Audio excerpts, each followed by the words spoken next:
We are on and popping. Shalom. Shalom. It's your brothers from the GMS Columbus, Ohio branch. Coming back again with another Friday class sit down. And before we begin, we're going to give all glory and praises to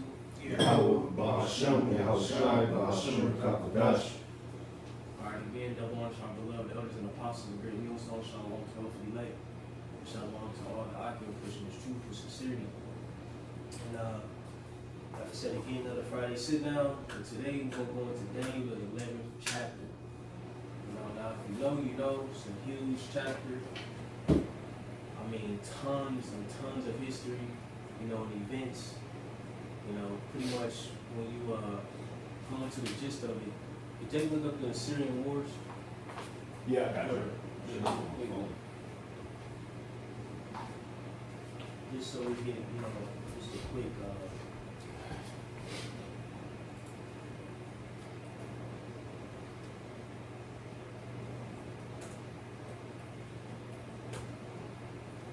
All right.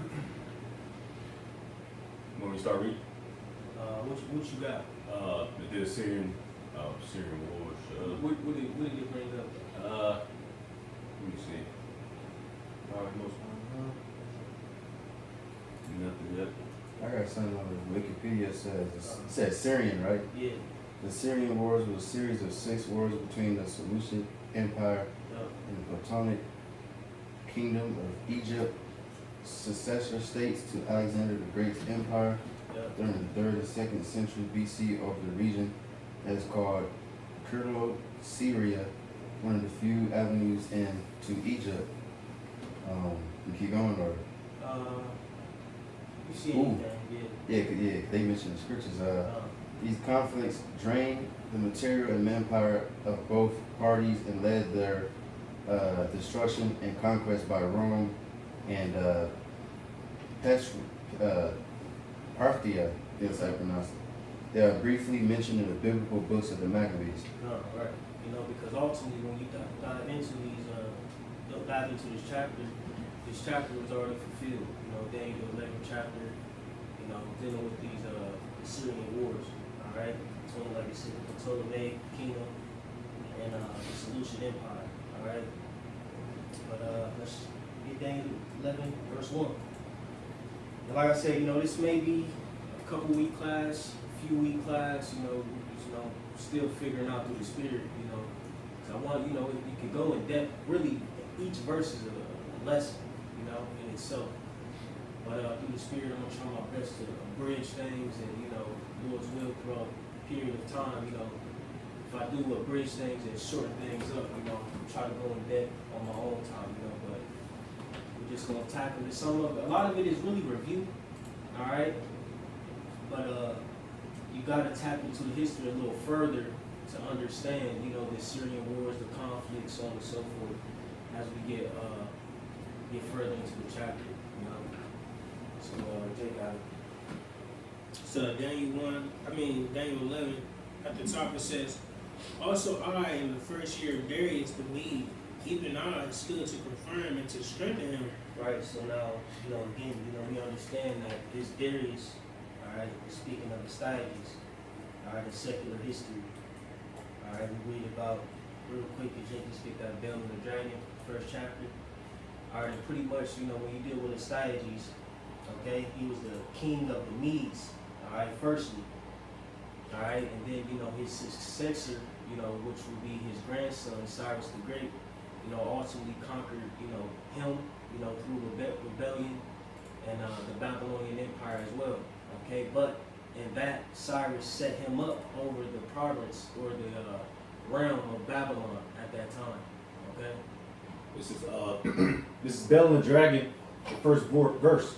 And the king Astyages was gathered to his fathers, and Cyrus of Persia received his kingdom. Right, he received it.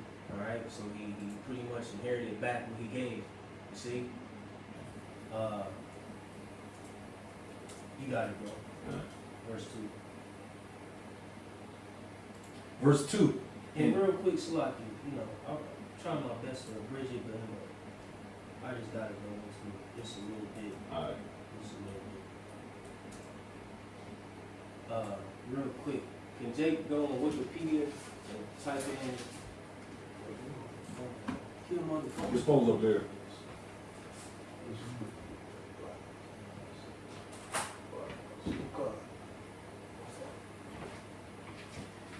Just like I said again, so we understand who we reading about, you know. But real quick, let's inject this link on Wikipedia. I'm just gonna read a little bit about Astartes and or as some people say, Astyages, you know, etc. All right. Want me to start? Yeah, you got it. Yep. This is Astyages out of Wikipedia.com. Yep. It says Astyages was the last king of the Median Kingdom, reigning from 585 to 550 BCE. Right. The son of Cyaxares. Yep. He was dethroned by the Persian king Cyrus the Great. Right, which, like I said, Astyages is his grandfather on his mother's side. So Astyages had a daughter, I believe, Maydane. All right, and Maydane, she married Cambyses the First, which was a Persian king. All right, because people will ask, how was, the two linked or etc. How were their family or kin. All right. And it's pretty much through the marriage of his daughter, Mandane, and Cambyses the First. All right, which when you go into it, Cyrus ultimately had a son, which his name was Cambyses the Second. All right, so just a little backdrop on who Astyages was, and his father. His father also is mentioned in the scriptures as well. I believe what's that in Daniel the 9th chapter? Did you grab that? Daniel 9:1.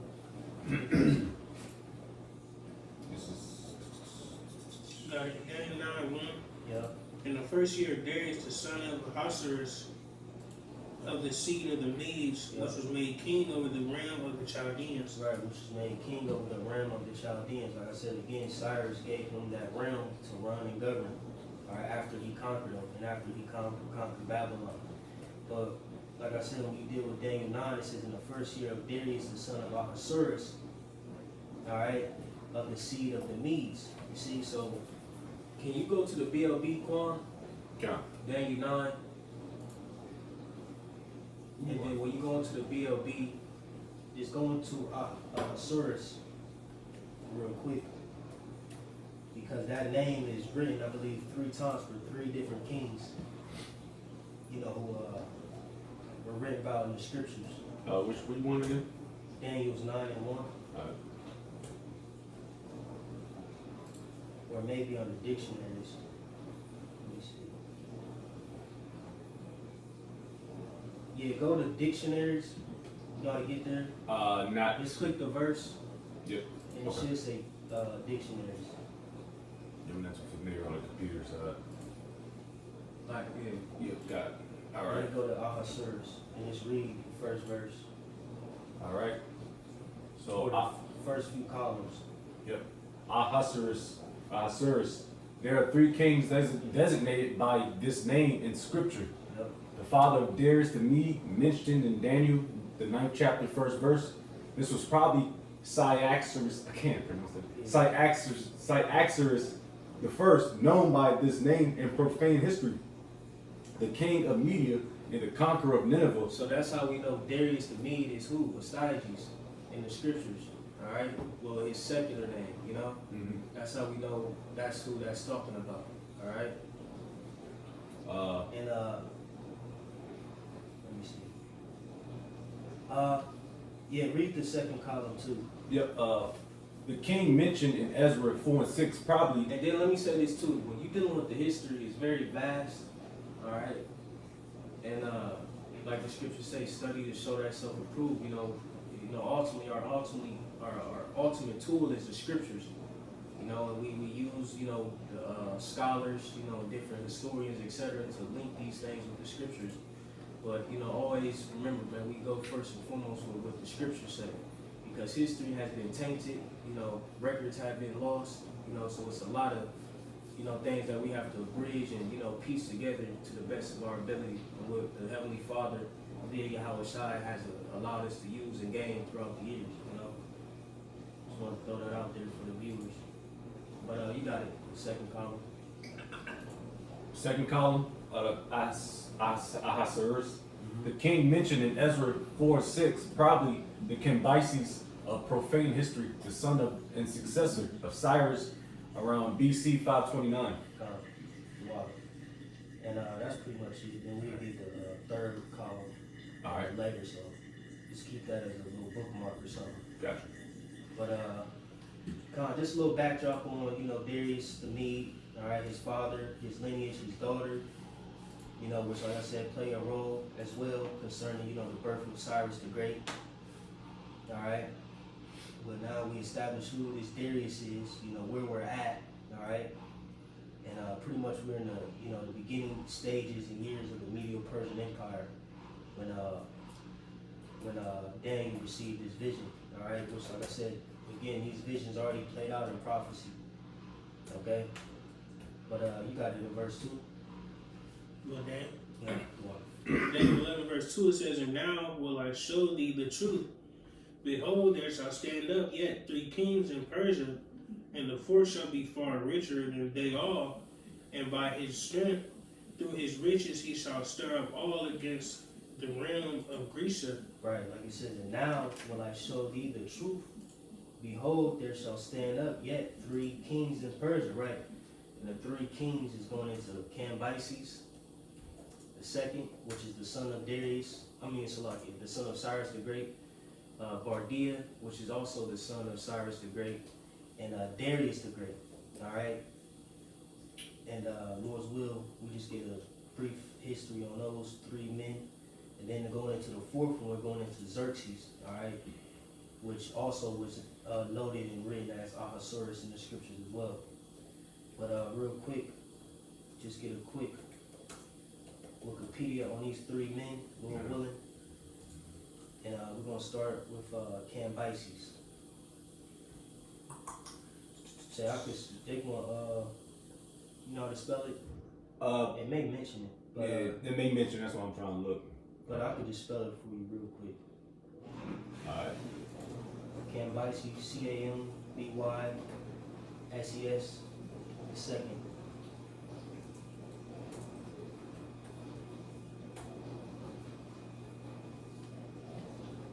Cambyses the second. Yep. The second, Old Persian, Roman, was the second king of kings of the Achaemenid Empire, reigning 530 to 522 BCE. Right, that's just another name for the Medo-Persian Empire, more common name, so to speak. You got it started. He was the son of the successor to Cyrus the Great, 550 to 530 BC. His mother was Cassindain. His relatively brief reign was marked by his conquest of North Africa, notably Egypt, which he took by defeating Pharaoh Psamtik III, 526 to 525 BC, at the Battle of Pelusium. In 525 BC, after his victory in Egypt, he expanded the empire's holdings in Africa by taking Cyrenaica,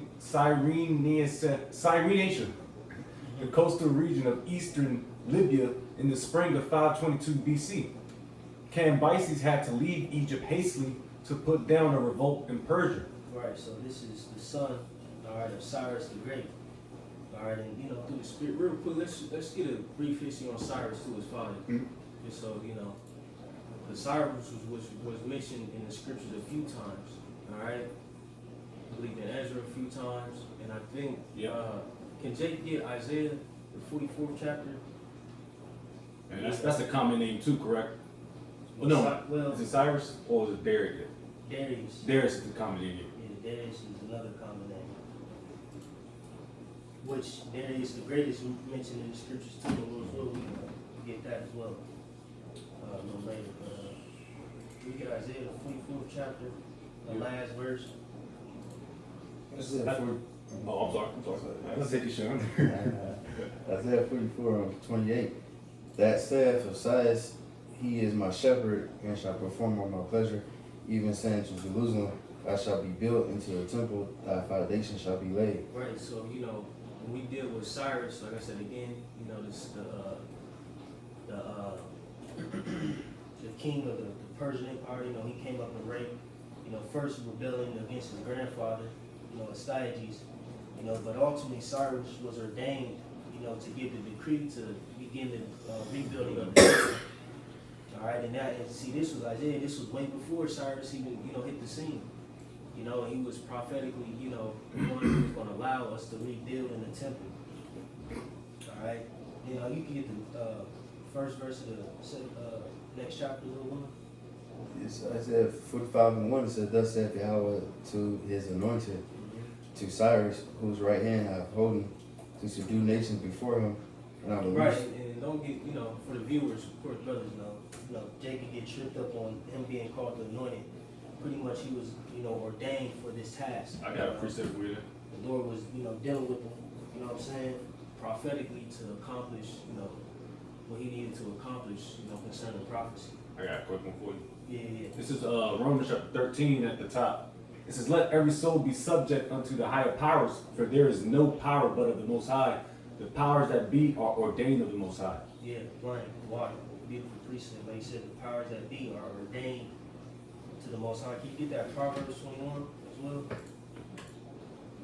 The first verse. This is Proverbs And can you hold Ezra 1? 21. Ezra 1.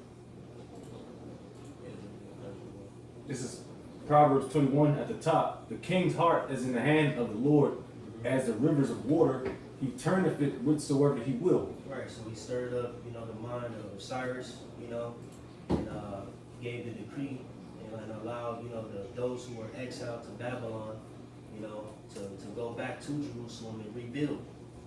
All right? But Jacob, get that Ezra 1. So Ezra 1 at the top, it You says, finished that 45?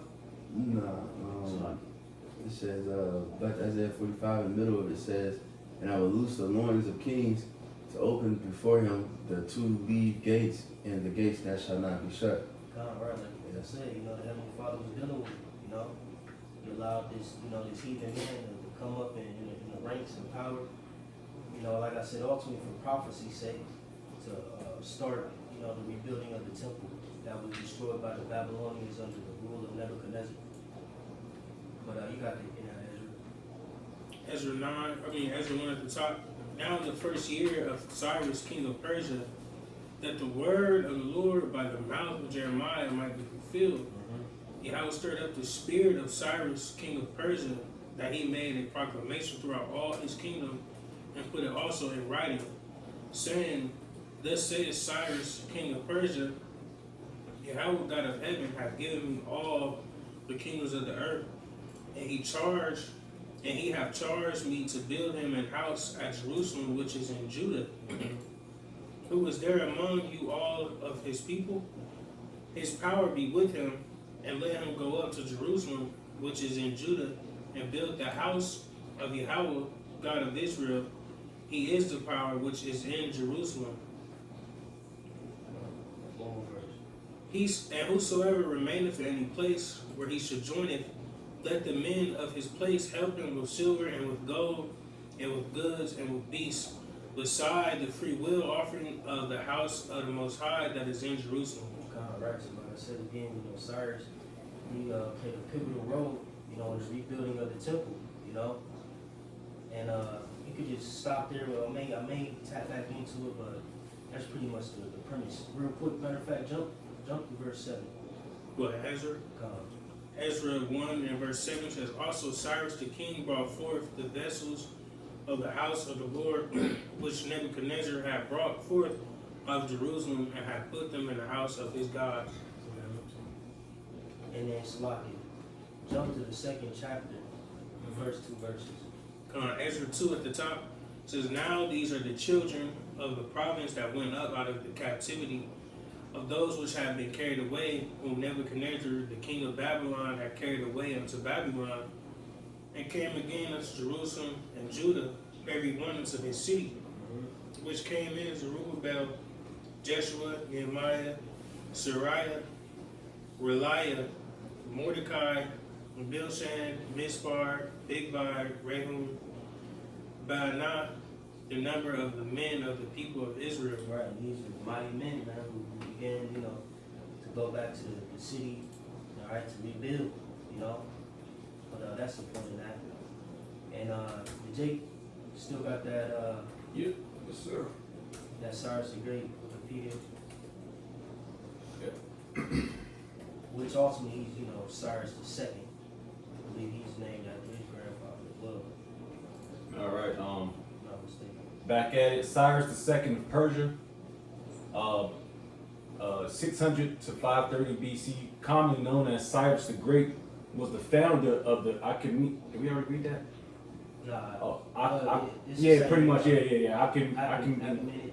Achaemenid Empire, hailing from Persia, he brought the Achaemenid dynasty to power by defeating the Median Empire and embracing all of the previous civilized states of the ancient Near East. Right, like I said, he took down his grandfather, Astyages, first.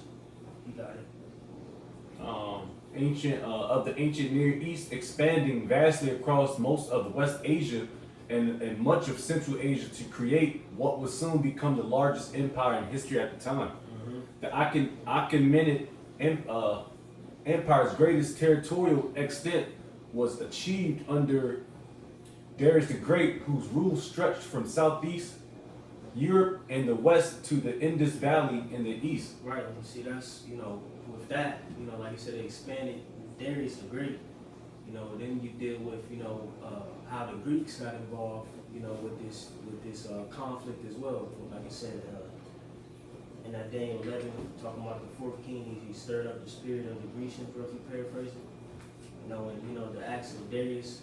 I just got the map. I'm just gonna. Yeah, that's the spirit, because I was gonna find that joint. Yeah, cool. So it's empire kind Yeah, so it was a large Right. empire, very huge, man. of. Yeah, motherfucker, Man, huge. that's fuck is huge. Darius the Great, Crazy. he forwarded the kingdom as well in his reign, which he had a controversial, way he got into power, but he tapped into some of that as well. But let me see.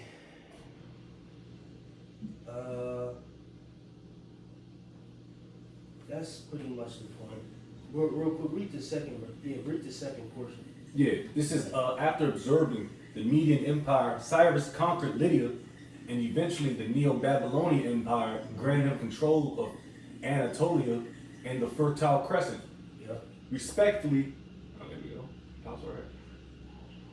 Respectfully, he also led a major expedition into Central Asia, where his army brought into subjection every nation without exception before he allegedly died in battle with the Massagetae, a nomadic Eastern Iranian people, along the Syr Darya in December 530 BC. However, per Xenophon of Athens, Cyrus did not die fighting and had instead returned to the capital city of Pasargadae, regardless of the date of his death. He was succeeded by his son Cambyses II, whose campaigns in the North Africa led to the conquest of Egypt, Nubia, and Cyrenaica during this short rule.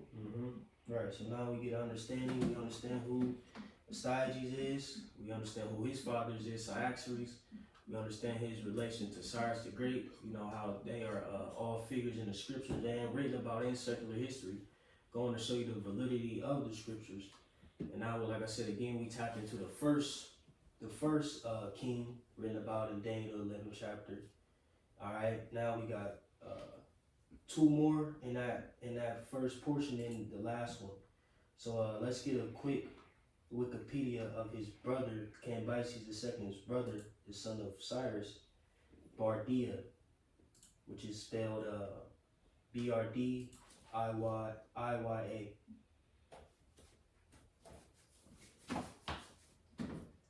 Which, another name for him is Smerdis.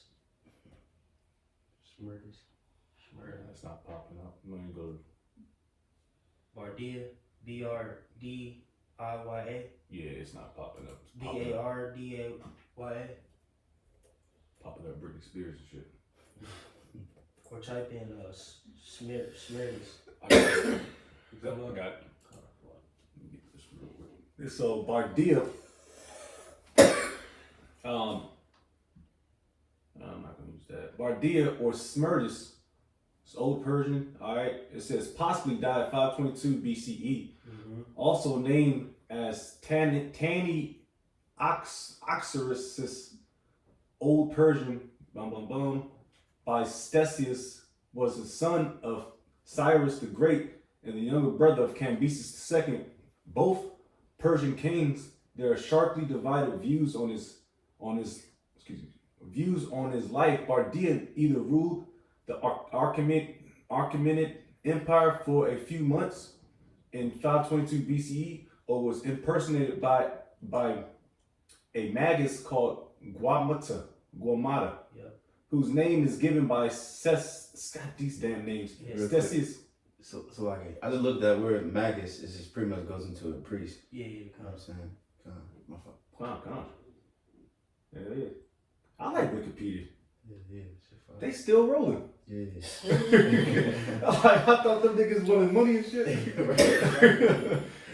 You can donate $5. Yeah. Nigga. I'm just gonna show pictures and shit every once in a while. Yeah. Just pictures The of Magus people, the priest niggas. Yeah, man. So we get a visual, you know. Shit, next class, Lord's will. I'm gonna pop it up on one of these screens, so we don't have to. Can you do that? Come Lord's will, because it's a lot of information. It's just crazy. Given by Yeah, Ctesias. again, you know, for the learner, the listener, go into it for yourself. You know, whoever received this video watching, you know, like the scripture say, study to show that yourself approved. When we go into Acts the 17th chapter, it acknowledges the church of Berea, who searched out the scriptures. You know, so sometimes you dive into it, man. Sometimes you get you a little young, and just go down that rabbit hole. You know what I'm saying? Late night. Under your covers, you know what I'm saying? And you just, and then it be fire after a while. Sometimes it be burdensome to the flesh, but then you be like, shit. Yeah. Start connecting the dots, you're like, oh, fuck. Yeah. Oh, man, that shit's crazy. Yeah. And like I said, it just helps, prove the validity of the scriptures further. And that's a faith booster. A lot of people say, oh, no, this, like people say Darius to me is a fictional dude. You know what I'm saying? But you see how we just linked them to Astyages, which his father, Ahasuerus, was mentioned in the scriptures as well as Cyaxares, So who was that Darius? It was Astyages. See? But that's why some scriptures when they was talking about they was talking about the Messiah. It says they sought diligently seeking who this is. So brothers in the ancient world, man, they getting different scriptures, putting it together, going to that rabbit hole. Oh shit, connecting the dots. Right. Like just think about like how we connect Yahweh Shai to the Passover, to the scapegoat, to the temple. Yeah. Like they had to really sit down. Like, oh, you know what I'm talking about? Like, oh, how we did last class, the fiery serpent. You know what I'm saying? Like that's a lot. Like you feel me? Yeah. It's just never ending. Some brothers have got that gift, but honestly, like the bro always say, to go into this deep dive in history, which I already did a lesson on, is about just focusing on prophecy, but we still gotta cross our T's and dot our I's. You know what I mean? Because you just focus on the four kingdoms, and that kind of pretty much sums it all up. And then you got the revival of the Roman Empire. That's pretty much it. I mean, not it, but Daniel and Revelations is what it's talking about, man. Right. And it's a lot of history there. Because like, to be honest, we're satiated with what we know in God, just having the faith. You know what I'm saying? So it's like, we tap into these things, I wouldn't say that are outside the scriptures, but in a different portion of the scriptures. But to be honest, Jake be satiated with just knowing the names. You know what I'm saying? And being believers. Yeah. But for edification's sake, etc. Being prophets, being teachers. It's just what we gotta do. We gotta sacrifice our time and energy, and preach to the choir, man. That's right. Priest of the church. But it's some more than that. It's like one more last portion. Yep. Person by Mag is called Guamado, which Mag is like the bro said, goes into priest, whose name is given by Stesius as these bitch ass names. Spin dates. The dates. I can't read the date. Ancient Greek until he was toppled by Darius the Great. Right. You know, so Bardia, the brother of Cambyses, the second son of Cyrus. You know, once Cambyses died, I believe, did we read all the way through with Cambyses? I think we didn't get to his death. And I believe he died from a fleshly infection. You know, he succumbed to, and his brother Bardia was, you know, came up in his stead. All right. So you know, now we got a brief history on these, you know, these few men. All right, like I said, the first king will be Cambyses the second is Bardia, and now we can grab a brief overview of the third king, which is Darius the Great. All right. Real quick, listen, Cambyses. Mm-hmm. Yeah, like you said, you know, he pretty much got a thigh wound and then he got sickness from that. And died 3 weeks later. That's kind. Yeah, I like this. Hey, Lil Willin, I ain't gonna lie. When I think when a brother be on the Wikipedia, I think 2 brothers should be on it. So like, one brother can read, and the other one can like look up the other little small things. You know what I'm saying? Just to add, you know, points. I'm over this sweating. Yep. Alright, so I got you. Real quick, Salaki, Cambyses is written about in the scriptures as well. And real quick, Jake, if you that Ezra 4. Alright, because we already know that Cyrus gave a decree to rebuild the temple. Alright, but we understand that the process of the temple wasn't completed until I believe Darius the Great.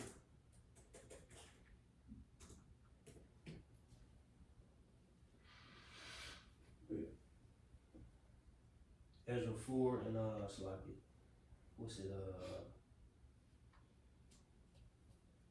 I think you could start at like 4. Yeah, 4. Ezra 4 and 4. You guys, count that yet, my fault. Yeah, I got it. Oh, count. Ezra 4 verse 4. It says, "Then the people of the land weakened the hands of the people of Judah and troubled them in building." Right, so we understand that those people of the land, we're talking about the heathen, that were ultimately swapped, you know, for the northern tribes, you know, during the time of, you know, the Assyrian Empire. Right, they took the northern tribes captives and, you know, put heathens in their lands. And you got it, bro.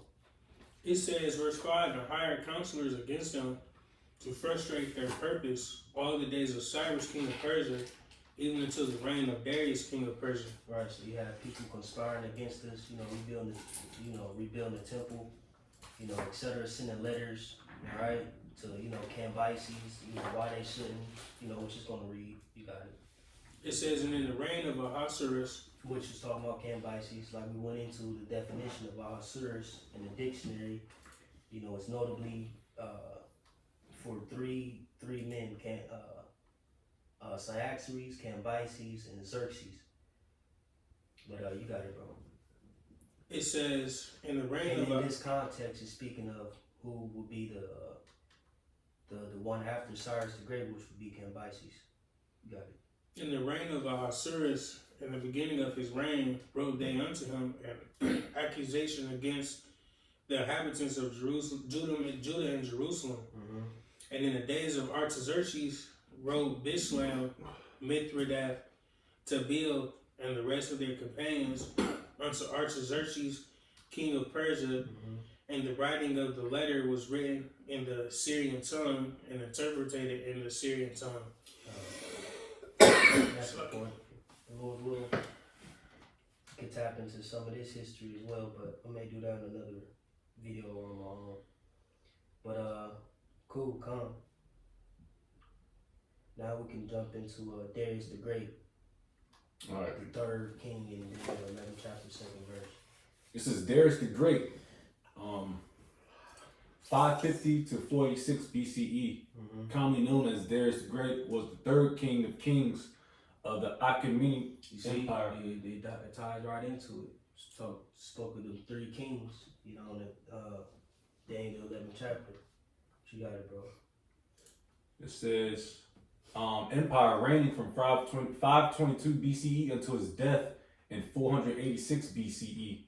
He ruled the empire at its territorial peak when it included much of West Asia, parts of the Balkans, Thrace, Macedonia, and Paeonia, and the Caucasus, most of the Black Sea's coastal regions, Central Asia, the Indus Valley, in the Far East, and portions of the North Africa and Northeast Africa, including Egypt. These niggas, bro, this shit is crazy. Think of the vastness of this empire and how, you know, it forwarded through time. Yeah. You know, these dudes, hey, it's mighty deal right here. You know what I'm saying? These damn Elamites and Japhites, you know, because, you know, the Medes stem from Japheth. You know, the Persians at that time stem from Elam, you know. But, yeah, they was getting busy. And like I said, it said when it included much of West Asia, parts of Balkans, Thrace, and Macedonia, all right, which when you deal with that, now you start to tap into how, you know, they were ruling over a portion of the Greeks, all right, because prior to, you know, the Greek Empire, you know, the Greek Empire had, you know, the Greeks at that time, the Edomites, the Macedonians, etc. They just had city-states. You know, so you had Macedon, you know, you had Thrace, you had Greece. Look like the Balkans as well. You know, but you know, you had them different Greek lands, and they were just, you know, Athens, you know, so on and so forth. You know, Sparta, you know what I'm saying? You had different Greek lands, and then under, I believe, Philip, all right, Alexander the Great's father, that's when the Greek Empire, you know, stemmed forth as a conglomerate, you know what I'm saying? From Macedon. Right, because like I said, the Persians under Darius, you know, had parts of Thrace and Macedonia that they had conquered, you know, and pretty much, you know, through that, you know, they had put heavy taxation on the you know, Greeks at that time were the ones in that land, and you know that sparked a revolt, all right, but we tap into some of that with Xerxes. Can you read the second column of Kushah? Yep. Back at it, including Egypt, Eastern Libya, and coastal Sudan, Darius ascended the throne after overthrowing the Achaemenid monarch Bardia or Smerdis, who he claimed was in fact an impostor named Wamata. The new king met with rebellions throughout the empire, but quelled each of them. A major event of Darius's career, described in Greek his historiography, was his punitive expedition against Athens and Atria for their participation in the Ionian revolt. God, and can you click on that Ionian revolt? Because like I said, that's going to spark, you know, the conquest of Xerxes, and you read about that, or not read about it, but that's exactly what happened during the movie of 300. That's why Xerxes came and, you know, was, you know, coming against, you know, them Greeks, you know, but pretty much, you know, like I said, his father, you know, had, you know, portions, you know, of the Greeks, you know, their lands, and, you know, had taxation, etc. And, you know, he would set up tyrants of the Greeks to rule over the people. And I forget the one tyrant, it may mention him in that Ionian revolt passage, but pretty much he I think it will. Just read that bubble shot. This is the Ionian revolt and associated revolts. Jake getting the understanding though, like the connections and the history. Oh yeah, it's just all right. they're trying to take notes and crazy. The timeline is crazy. The Ionian revolt and associated revolts in Aeolis, Dor, Cyprus, and Caria were military rebellions by several Greek regions of Asia Minor against Persian rule, lasting from 499 BC to 493 BC. At the heart of the rebellion was the dissatisfaction of the Greek cities of Asia Minor. So that just ties in the whole system, man. You know, the Babylonian, the Persians, Medes, the Greek, and then the Roman. because they still gotta just like how America was built, they was built little by little Yeah. with the Israelites, and then Esau came, and then that's when it started the whole thing, man. So Yeah. it ties in perfectly. Yeah, everything, rose together, Mhm. one domino after another. But you got it, bro. This is And then ultimately, this all sets up the Hellenization, of the Israelites. Yep. So all this had to happen. It says Darius organized the empire by dividing it into administrative provinces, each governed by a satrap. A satrap was a governor of the provinces of ancient Median Persian. It tells you that in I believe Daniel the 5th chapter, verse 1, I believe. Yeah, I think so. Or 6. He organized Achaemenid coinage as a new uniform monetary system, and he made Aramaic a co-official language of the empire alongside Persian. He also put the empire in better standing by. Where you at? With Darius? I'm still with Darius. Okay, come on. He says standing by improving roads, introducing standard weights and measures. Through these changes, the Achaemenid Empire became centralized and unified. Darius undertook other construction projects throughout his realm, primarily focusing on Susa, Pasargadae, Persepolis, Babylon, and Egypt. He had an inscription carved upon a cliff face of Mount Behistun to record his conquest, which would later become important evidence of the old Persian language. Now, can you jump back to the Ionian Revolt? Yep. Back at the Ionian Revolt? Yep. The Ionian Revolt and associated revolts in Aeolis, Doris, Cyprus, and Syria were military rebellions by several Greek regions of Asia Minor against Persian rule, lasting from 499 BC to 493 BC. At the heart of the rebellion was the dissatisfaction of the Greek cities of Asia Minor. That's pretty much it. No, keep going. Oh, keep reading, Salaki. Okay. You said Asia Minor with the tyrants. Just stop there. Yeah, it kind of stopped, so I have to kind of find it where I can run. Yeah, just keep on reading, Salaki. Yeah. All right. At the heart of the rebellion was the dissatisfaction of the Greek cities of Asia Minor with the tyrants appointed by Persia to rule them, along with the individual actions of two Milesian tyrants, Histiaeus and Aristogoras. The cities of Iona had been conquered by Persia around 540 BC, and thereafter were ruled by native tyrants nominated by the Persian satrap in Sardis. In 499 BC, the tyrants of Miletus, Aristogoras, launched a joint expedition with the Persian satrap Artaphernes to conquer Naxos in an attempt to bolster his position.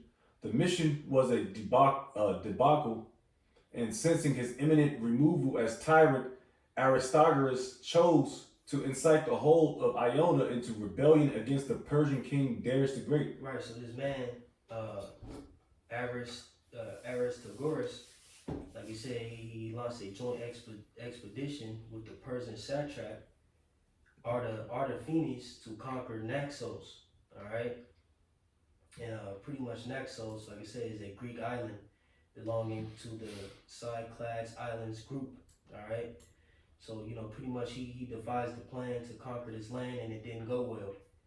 So once they figured out all that, like I said, the mission was a debacle, and sensing his immediate removal as tyrant. So he was like, man, fuck, I done fucked up. I'm about to lose my rank, my position.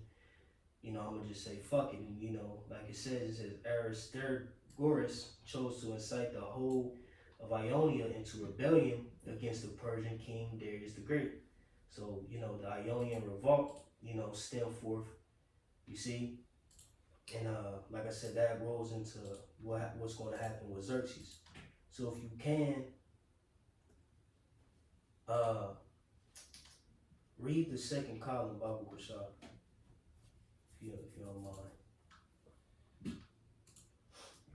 All right, in 498 BC, Supported by troops from Athens and Eritrea, the Ionians marched on captured and burnt Sardis. However, on their return journey to Ionia, they were followed by Persian troops and decisively beaten at the Battle of Ephesus. Ephesus took place in 498 BC between Persian and Greek forces. All right. This campaign was the only offensive action by the Ionians, who subsequently went on the defensive. The Persians responded in 497 BC with three-pronged attack aimed at recapturing the outlying areas of the rebellion, but the spread of the revolt to Caria or Syria meant that the largest army under Darius relocated there. That's probably a misspell. Yeah, That's a misspell. While initially campaigning successfully in Caria, this army was annihilated in an ambush at the Battle of Pedasus. This battle had started a stalemate for the rest of 496 BC to 495 BC. Want me to keep going? Yeah, Bubba for sure. Yeah, by 494 BC, the Persian army and navy had regrouped, and they made straight for the epicenter of the rebellion at Miletus. The Ionian fleet sought to defend Miletus by sea, but was decisively beaten at the Battle of Lade after the defection of the Samos in Greek island in the eastern Aegean Sea. Since Miletus was then besieged, captured, and its population was brought under Persian rule, where man, double defeat back again. All right, this double defeat effectively ended the revolt, and the Carians surrendered to the Persian as a rule. The Persians spent 493 BC reducing the cities along the west coast that still held out against them before finally imposing a peace settlement on Iona, which was generally considered to be both just and fair. I do have to make a quick point. Yeah. Because that's when you said like the Medes and they took over parts of Europe, so to speak. All right. Was it Europa?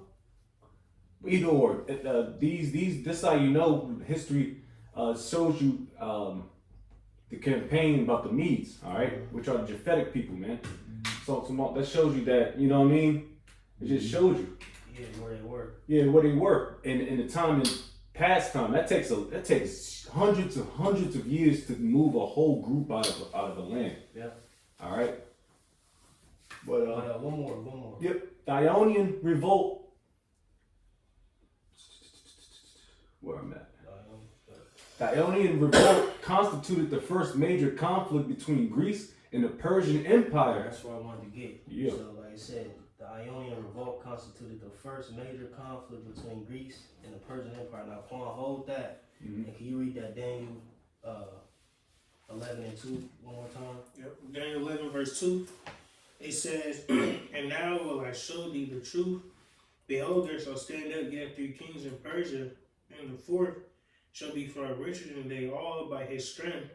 Through his riches he shall stir up all against the realm of Grecia." Right. See, so now we understand where this conflict between the Greeks and the Rome, or so like the Greeks and the Persians, stem from. The Ionian revolt ultimately.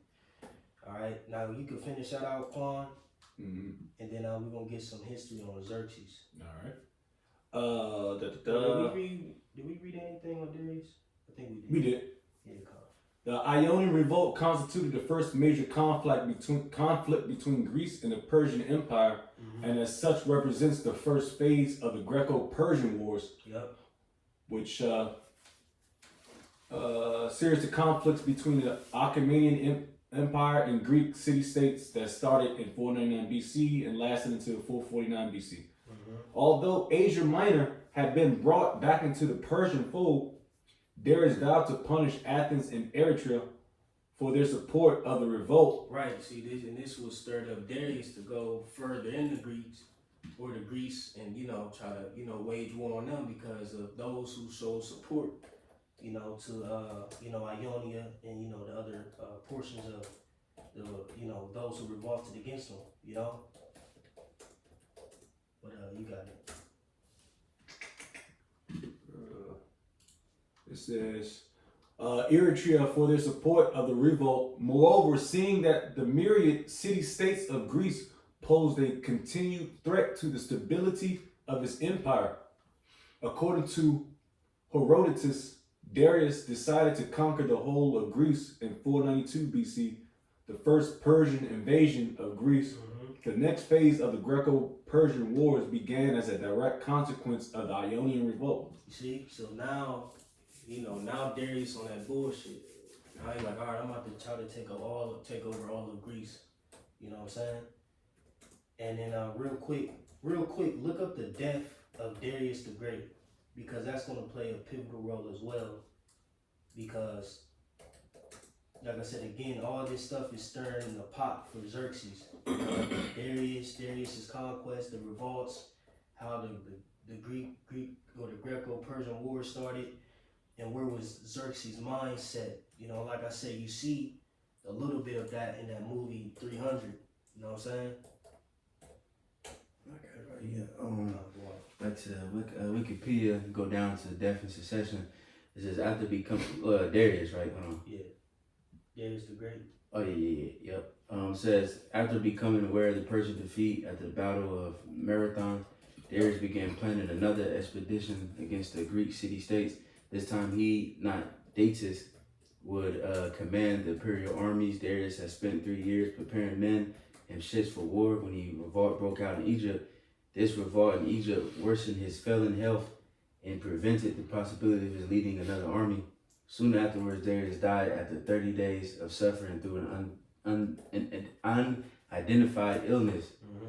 Yep, particularly due to his part in crushing the revolt at about 64 years old in October 486 BCE. All right, so now we can look up Xerxes in the Wikipedia. Xerxes the First.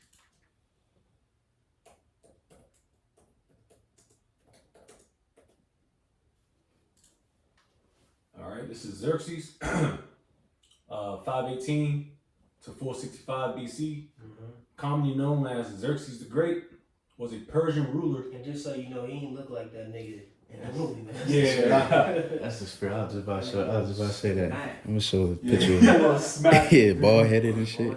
Yeah, bald headed shit. Nigga look mighty as he got beard and shit, you know? Yeah, you gotta look like he got some. Yeah, he was mighty. Yeah. Men had beards then, man. I don't, this new age shit with the U.S. and all that shit. Nah, men and warriors had beards. Yeah. Kings had beards. Rulers had beards. Every man, if he can grow his beard, should have a beard. If a nigga cutting his beard off, man, that shit is Going off, man. And niggas be smacked. Punch ins and shit. Yeah. It's another picture. But you got it, Quan. It says Xerxes the Great was a Persian ruler who served as the fourth king of kings. See, Daniel 11 and 2. You talk about the fourth king, then came up with fourth one. You got it, bro. It says king of kings of the Achaemenid Empire, reigning from 486 BC until his assassination in 465 BC. He was the son of Darius the Great and Atassa, a daughter of Cyrus the Great. In Western history, Xerxes is best known for his invasion of Greece in 480 BC, which ended in Persian defeat. Xerxes was designated successor by Darius over his elder brother Artaxerxes and inherited a large multi-ethnic empire upon his father's death.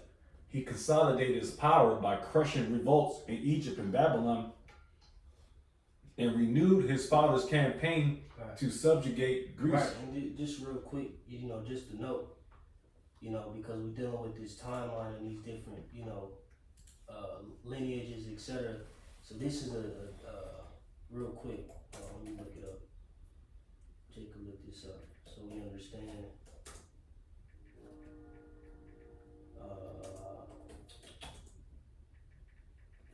Or the let me see. So Jacob see,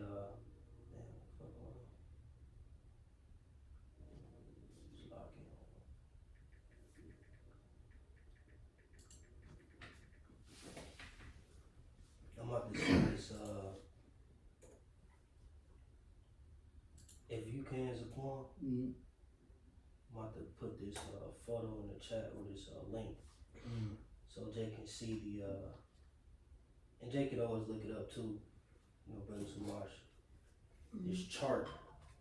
You know, so we see, you know, the line, the lineage, the connections, you know, et cetera, you know, between the different rulers. 'Cause like you said, Atosa is the daughter of Cyrus the Great, where she married Darius the First, or Darius the Great, and then between that two, they had Xerxes the First, and then you read about Artaxerxes, etc. You know, but just so Jake, you know, can see it, and if Jake want to look at it too, you know, Jake can see it. But you know, Quan, you got it, Quan. It's a lot of information, bro. Where we at on time? Because once we get that, 55, something like that. oh god, dang. All right, yeah, just we breeze through Darius, and I'm gonna just, Lord will, I'm gonna just run through like 3, 4, and 5, and then we just gonna call it that, and you know, Lord's will, I'm gonna see how I can, you know, in the next round, just try to, you know, go through this quicker. Lord willing, we'll see. But you got it, Quan. Yep. Xerxes was designated successor by Darius over his elder brother Artaxerxes and inherited a large multi-ethnic empire upon his father's death. He consolidated his power by crushing revolts in Egypt. Right, and that's what made him so rich. You know, he had inherited a lot. You know, the you know, different conquests, etc. that his father Darius had went out and saw. You know, he inherited a lot. You know, that's why when they depicted him in that 300, he was rich as shit. Mm-hmm. You know what I'm saying? And he really was. He was rich. You got it, bro. It says upon his father's death, he consolidated his power by crushing revolts in Egypt and Babylon, and renewed his father's campaign to subjugate Greece and punish Athens and its allies for their that's got to be inheritance in the Ionian interference in the Ionian revolt in 480 BC. Right. So like you said, it says and renewed his father's campaign to subjugate Greece and punish Athens and its allies for their interference in the Ionian revolt. So, like I said, this was Xerxes' whole mission. Like it said, and by his strength through his riches, he shall stir up all against the realm of Grecia. You know, so he went and, you know, followed after his father's footsteps in a pursuit to take down Athens, you know. Continue that campaign. Right. And see, then, you know, now you see how the Greeks and the Persians war started. And then, you know, that ultimately leads down to your mans in them, you know. Mm-hmm. Freaky dude. But you got it, bro. Oh, man. In 480 BC, Xerxes personally led a large army and crossed the Hellespont in Europe. He achieved victories at Thermopylae and Artemisium. Thermopylae and Artemisium before capturing and like I said, bro, it's just so much. You could go into these wars and, you know, all these sub wars, and man, it's just never ending slack it. Oh yeah. But you got it, bro. It says capturing and raising Athens, and his forces gained control of mainland Greece north of the Isthmus of Corinth until their defeat at the Battle of Salamis. Fearing that the Greeks might trap him in Europe, Xerxes retreated with the greater part of his army back to Asia, leaving behind Mardonius to continue his campaign. Mardonius was defeated at Plataea the following year, effectively ending the Persian invasion. Mm-hmm. After returning to Persia, Xerxes dedicated himself to large-scale construction projects, many of which, Bob the Builder head ass nigga, many of which had been left unfinished by his father. He oversaw the completion of the Gate of All Nations, the Apadana and the Tashara at Persepolis, and continued the construction of the palace of Darius at Susa. He also maintained the royal road built by his father in 465 BC. Xerxes and his heir Darius were assassinated by Artabanus, the commander of the royal bodyguard. He was succeeded by his third son, who took the throne as Artaxerxes I. See? Mm-hmm. So boom. Nice bridge. Yep, that's where we at. So now we can read Daniel 11 and 3. See that first two verses, and really we're going further into that. But real quick, I did make a point about Darius being written in the scriptures, so I do want to prove that. And can Jay get First Ezra's, the 3rd chapter, the 1st verse, and then you could jump. Then you can jump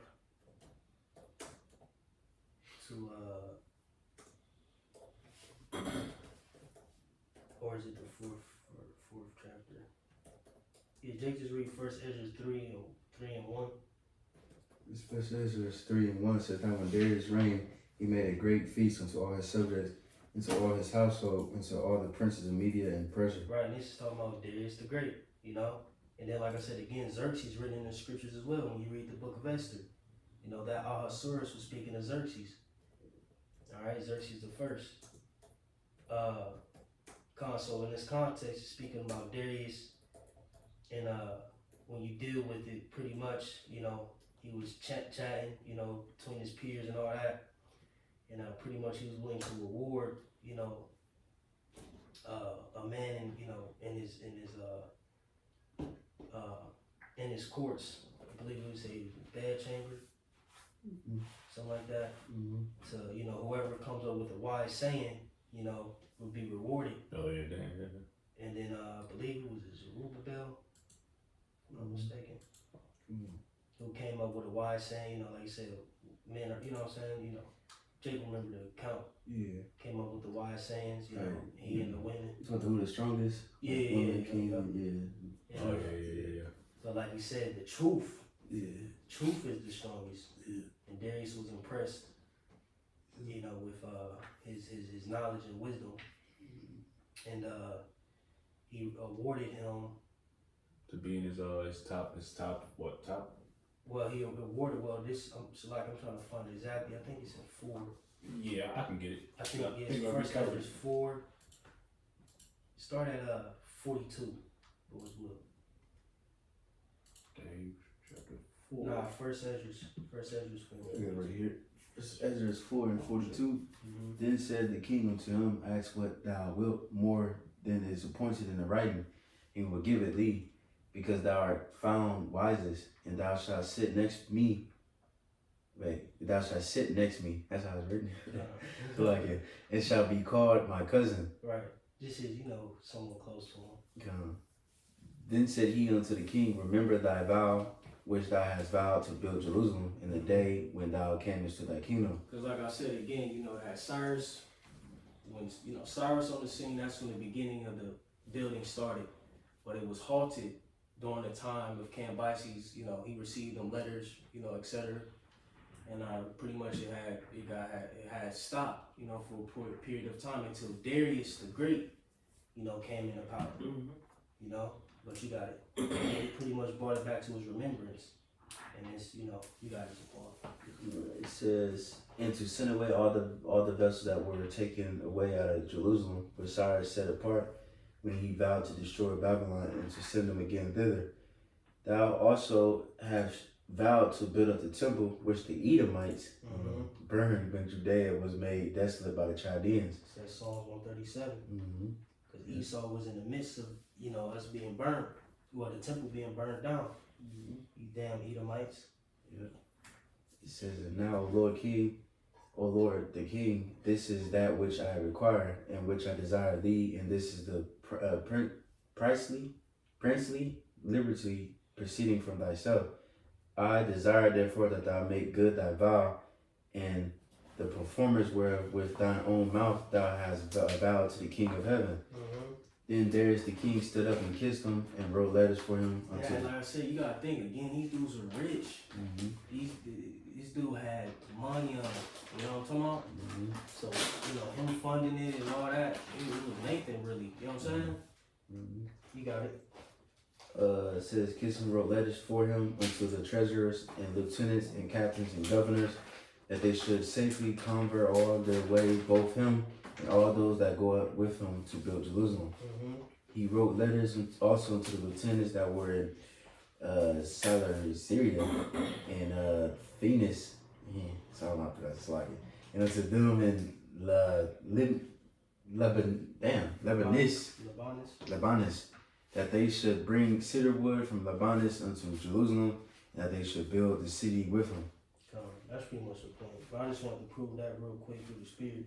And like I said again, you know, for time's sake, you know, we tap into the book of Esther, you know, and dealing with that source and that verse, you know, Mordecai and all that is dealing with Xerxes, you know, who was the husband of Esther, you know.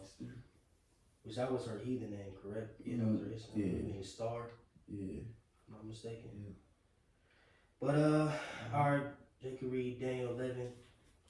Let's read to it's a lot, y'all, man. You know. That's just something to Have mercy upon Jake. Just read 3, 4, and 5, and then you know, I just go into it briefly real quick. Daniel 11, verse 3 says, "And the mighty king shall stand up, that shall rule with great dominion, and do according to his will. And when he shall stand up, his kingdom shall be broken, and shall be divided toward the four winds of heaven." Right now, you know, this talking about, you know, your man Alexander, you know, Alexander the Greek. Alright? You know, like you said, stand up in great power. Real quick, can we just get a quick Wikipedia on him too? Of course. Because like I said, you know, you had the Greco-Persian Wars. Alright? Alright, this is Alexander the Great. You guys should be familiar with this guy. Yep. With his Mo. Alexander III of Macedon, 356 BC to 323 BC, most commonly known as Alexander the Great, was a king of the ancient Greek kingdom of Macedon. He succeeded his father, Philip II, to the throne in 336 BC. Right, we read about him in First Maccabees. You ain't got to get it. But you got it. BC at the age of 20 and spent most of his ruling years conducting a lengthy military campaign throughout Western Asia, Central Asia, parts of South Asia, and Egypt. By the age of 30, he had created one of the largest empires in history, stretching from Greece to northwestern India. He was undefeated in battle and is widely considered to be one of the history's greatest and most successful military commanders. Fine, you know. So like I said, you know, there's that mighty king, alright, that stood up. Alright, you get that 4th verse in Daniel 11. Daniel 11:4 says, "And when he shall stand up, and his kingdom shall be broken, and shall be divided toward the four winds of heaven, and not to his posterity." Right. If you know, he said his kingdom was broken, going into, you know, him dying early, you know, disease. And like it said, it shall be divided toward the four winds of heaven. You know, you already know the names: Ptolemy, Seleucus, Cassander, and Lysimachus. All right, and like I said, and not to his posterity, which go into his descendants. You know, he didn't have a son or, you know, of course not a daughter to inherit, you know, his kingdom, so he gave it to his contemporaries. You know, you got it. It says, "Nor according to his dominion which he ruled, for his kingdom shall be plucked up, even for others beside those. And the king of the south shall be strong, and one of his princes, and he shall be strong above him and have dominion. His dominion shall be a great dominion." Right, so, you know, dealing with the 5th verse, you know, that's pretty much tapping into, believe Ptolemy. All right, he, like I said, he, like I said, and the king of the south shall be strong, which is going into the Ptolemaic dynasty beginning, which, you know, Ptolemy, he ruled in Egypt. All right. And that's it. And like it said, and he shall be strong above, it says, and he shall be strong above him and have dominion. His dominion shall be a great dominion. Alright? And shit, pretty much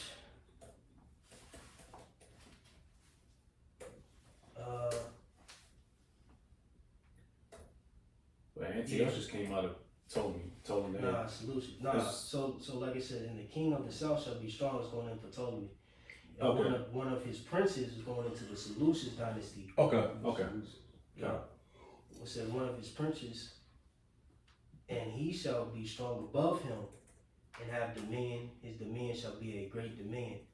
Right? You know, then you get the Antiochus. That's yeah. Okay, so he came out of I thought he came out of Ptolemy. Nah. Okay. Seleucus. Nah. And then, like I said, even just this verse is like The Empire. You know what I'm saying? A lot, but real quick, This shit blurry. what you looking up? The Potomac, whatever fucking pronounce niggas. Empire. The four generals. And I got the Potomac Empire, the map. Can you look up the four generals, like their map, Yeah. Oh, okay. like the you know where they reigned and all that? These four generals, one, so we get an idea of like I said, his kingdom was spread to the four winds, conquering south, west, east, and north.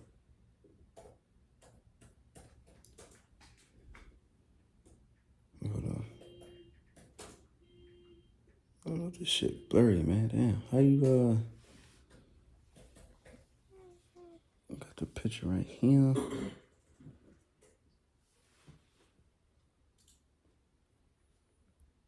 Yeah. There you go. I got one right here.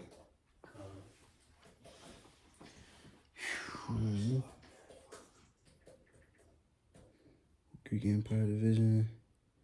God damn. Yeah, it was going crazy. Damn, you might. Pretty much you had the four generals: Cassander, Ptolemy, Licinius, Cassander reigned in Macedonia / Greece, Ptolemy, Egypt, Seleucia, parts of Asia, Babylon and Persia, and Licinius, Thrace, and Asia Minor. You find a picture? Yeah. Yeah, that's right. Who's south? Yeah. Ptolemy. Oh, Ptolemy. King of the South. And Seleucia. They said King of the North, right? Yeah, Oh, okay. I believe.